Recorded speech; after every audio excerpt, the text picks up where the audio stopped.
Welcome back viewers, एक बार फिर से सब सवेरे के प्लेटफॉर्म में आपको खुश आमदीद कहते हैं। बातचीत का सिलसिला, इन्फॉर्मेशन का सिलसिला जारी और सारी रखेंगे, लेकिन हमारा एक बहुत खूबसूरत सेगमेंट जिसमें हम आपको पाकिस्तान की खूबसूरत जगहों की सैर करवाते हैं, उसके जाने बढ़ते हैं। ब्यूटीज़ ऑफ पाकिस्तान के सेगमेंट के जाने आपको लेकर चलते हैं और देखते हैं आज हम आपको पाकिस्तान के किस शहर में किस जगह पर लेकर जा रहे हैं। Stay with us.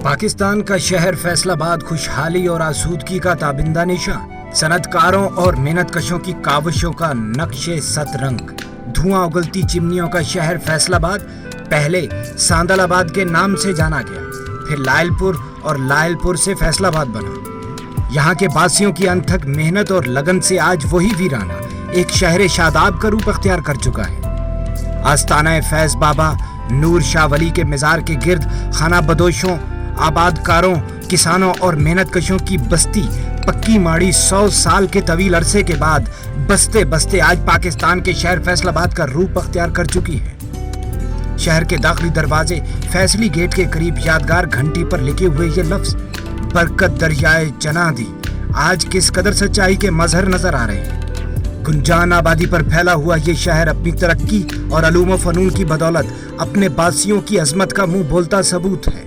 ये शहर दुनिया के उन चंद शहरों में शुमार किया जाता है जो बाकायदा प्लानिंग और नक्शे के मुताबिक तैयार किए गए हैं। जलंधर, लुधियाना और फिरोज जैसे बड़े ताजरों ने कसीर मिकदार में फैसलाबाद का रुख किया। इनकी बाहमी इश्तराक से एक सनती और कारोबारी माशरे की तश्कील अमल में आई और मानचेस्टर का दर्जा हासिल किया। सन 1934 में कपड़े और धागे की सनत को फरोग देने में अव्वलीन चिराग साबित हुई। हाथ से कपड़ा तैयार करने वाली खड्डियां इस शहर में घरेलू सनत के तौर पर रूनुमा हुई। ये शहर तालीमी और तहकीकी इदारों और इल्म फन के अजीम सबूतों की बदौलत बहुत अहमियत का हामिल है। यहाँ agriculture university, university of medical college, national textile university Faisalabad, Preston university, इसके अलावा बेशुमार स्कूल्स, कॉलेजेस और यूनिवर्सिटीज़ हैं। फैसलाबाद सनती, तालीमी और ज़राई एतबार से बहुत अहमियत का हामिल शहर है।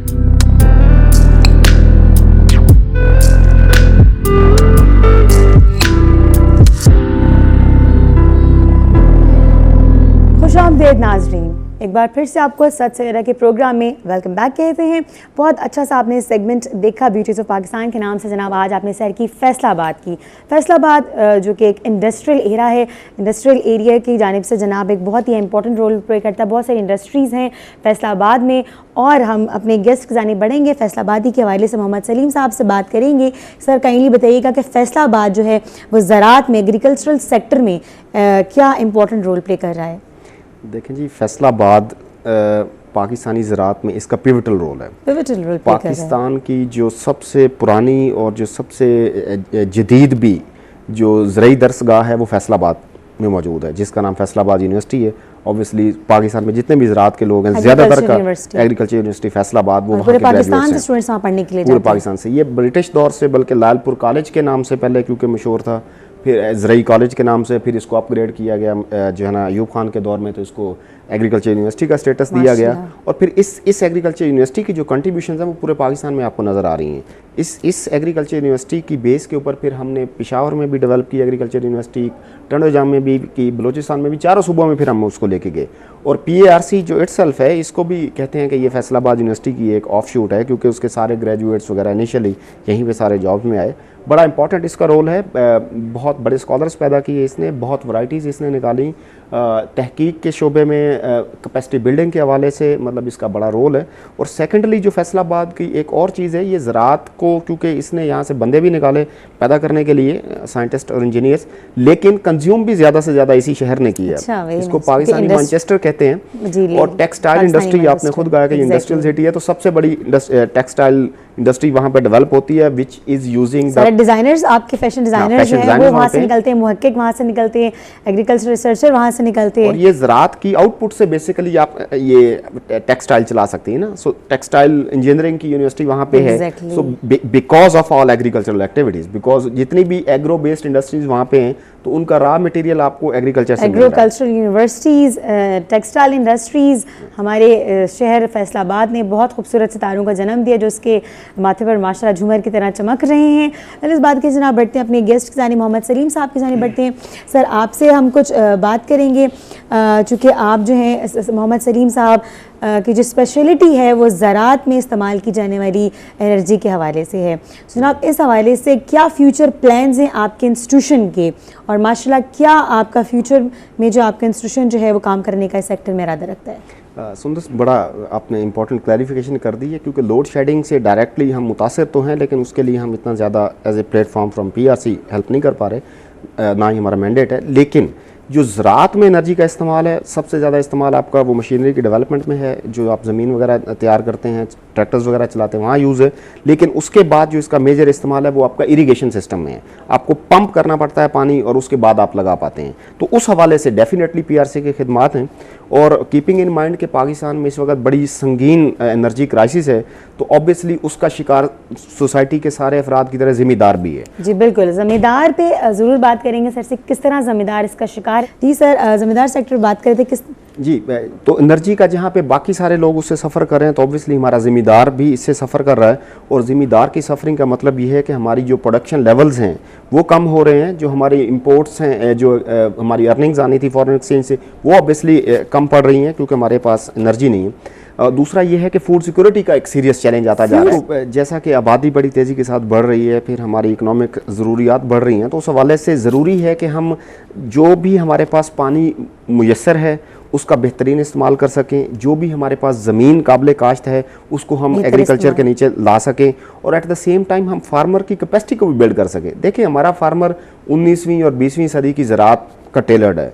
आज 21वीं सदी में हम खड़े हैं, जहां बाकी बहुत सारे शोबों में वो वहीं पे खड़ा है, और उसकी कैपेसिटी बिल्डिंग। मसलन हमारे बलूचिस्तान के जो जिम्मेदार भाई हैं, जो हमारे बारानी इलाका जात के जिम्मेदार हैं, अनफॉर्चुनेटली वो इतने ज़्यादा अवेयरनेस लेवल भी वहाँ पे नहीं है। हमारे इरीगेटेड एरियाज़ में हमारे बहुत अच्छी यानी कि कैपेसिटी बिल्डिंग प्रोग्राम्स हैं, लेकिन जो आउटसाइड इंडस बेसन है, बारानी इलाका जाते हैं, गिलगित बिल्तिस्तान है, आपका केपीके के कुछ इलाका जाते हैं, आपके पंजाब का पोटोहार है, वहाँ पे अवेयरनेस लेवल्स वो नहीं है, वहाँ टेक्नोलॉजिकल नो हाउ बहुत ज़्यादा नहीं है। तो पूरी दुनिया में ज़राअत एक इंडस्ट्री के तौर पे ली जाती है। पाकिस्तान में इसको जस्ट एज ए मतलब हम एक एक्टिविटी लेते हैं। सो इसको बेसिकली हमें इंडस्ट्रियल दर्जा दे के और इस पर इन्वेस्ट करना चाहिए, और लार्ज स्केल इन्वेस्टमेंट चाहिए, स्पेशली आउटसाइड इंडस बेसन में, बारानी इलाका जात में, और फिर इंशाल्लाह हमारा रेवेन्यू भी बहुत बेहतर बढ़ सकेगा। तो इस हवाले से पीआरसी ने जो एक हमारा जो मेरा लेटेस्ट प्रोजेक्ट चल रहा है, वो हमने एक पायलट स्टडी शुरू की है यहाँ पे फतेह जंग के इलाके में। पोटोहार की मैं बात कर रहा था, तो यहाँ पे बेताशा वाटर डेवलपमेंट पोटेंशियल है, और गवर्नमेंट ने उस पर इन्वेस्ट भी किया है। पंजाब गवर्नमेंट हो या वफाकी गवर्नमेंट हो, इन्होंने इन्वेस्ट किया है, और यहाँ तकरीबन 50 छोटे डैम्स बनाए गए हैं, जिनमें से रावल डैम और शाहपुर डैम भी 2 शामिल हैं, बड़े डैम्स हैं।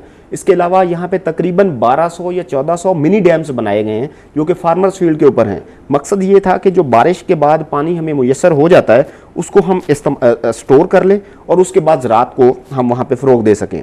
लेकिन अनफॉर्चुनेटली हुआ ये है कि पानी के ज़खायर तो हमने बना लिए, लेकिन उस पानी को इस्तेमाल नहीं कर सके। जब हमने इन्वेस्टिगेट किया कि एज ए साइंटिस्ट के क्या बात है, मतलब क्यों हम नहीं कर सके, तो बड़े इंटरेस्टिंग उसके जवाब आता है। एक ये था कि जहां जहां भी पानी के जखीरे बने, वो डैम नीचे हैं, जमीनें ऊपर हैं, तो आपको बेसिकली उनको पंप करके तो इस खिते में ज़राअत को आप कर सकती हैं। ठीक है, जितना भी एरिया आउटसाइड इंडस बेसन है, मैं जिक्र कर रहा था कि वो पानी के ज़खायर जो थे वो नीचे थे और ज़मीनें ऊपर थी। अब ऑब्वियसली कोई तरीका नहीं है कि आप उनको लिफ्ट किए बगैर या पंप किए बगैर आबाद कर सकें।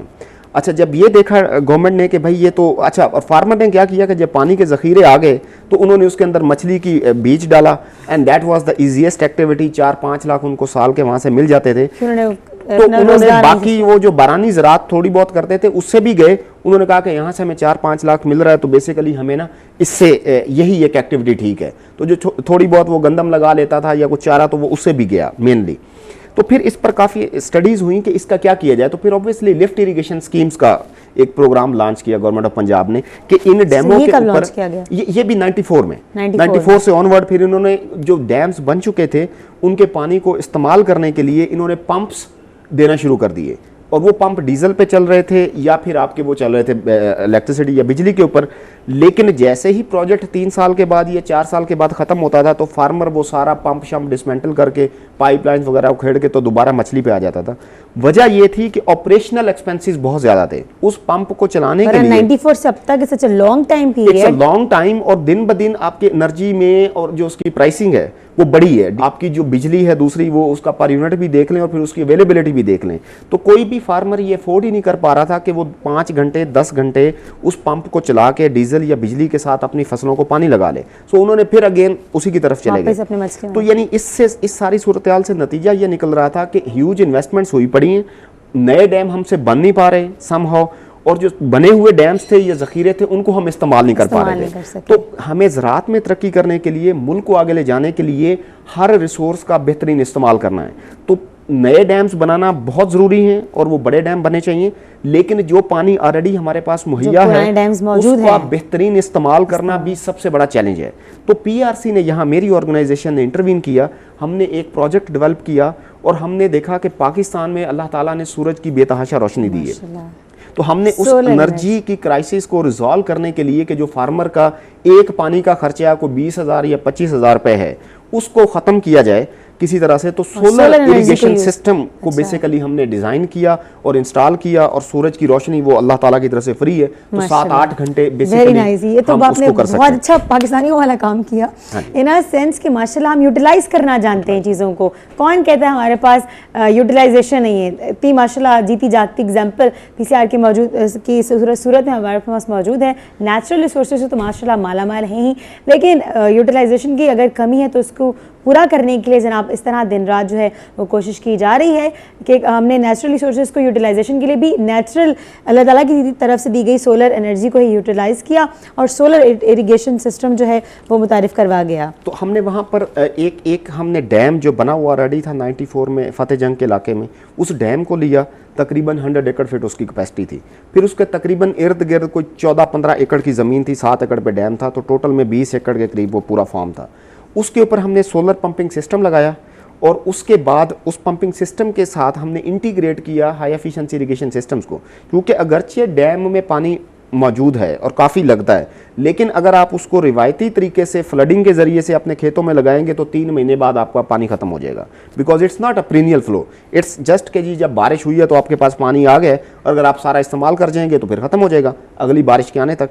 तो हमने उस चीज़ को इंश्योर किया कि जो फ्लडिंग है वो अफोर्डेबल नहीं है, स्पेशली इस इंडस बेसन के बाहर के इलाकों में। तो फ्लड्स की रोकथाम के लिए हमने जदीद तरीका आपाशी इंट्रोड्यूस कराए, हमने स्प्रिंकलर इरिगेशन सिस्टम्स को इंट्रोड्यूस कराया, हमने ड्रिप इरिगेशन सिस्टम को इंट्रोड्यूस कराया और उसको इंटीग्रेट कर दिया सोलर पंपिंग के तहत। ठीक है, सो इस पूरे तरीके से उस 20 एकड़ के फार्म के ऊपर हमारा जो पानी देने का खर्चा है, जो ढलवानी जमीन है, बड़ी अंडुलेटिंग है, वो ₹0 ऑलमोस्ट निग्लिजिबल है, क्योंकि सोलर का। सबसे खूबसूरत बात क्या होगी जनाब कि आपने जो है बहुत अच्छे तरीके से यूटिलाइजेशन की और कम खर्च बालानशी वाला काम किया।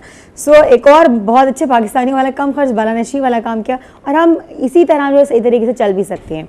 तो बहुत अच्छा सर, इस पे मज़ीद बात करेंगे, डेफिनेटली बात करेंगे, इस बात को आगे लेके बढ़ेंगे, लेकिन एक कमर्शियल ब्रेक के बाद सच सवेरा के प्रोग्राम में इस वक्त हुआ चाहता है कमर्शियल ब्रेक का। हमारे साथ रहेगा, will be back after the break.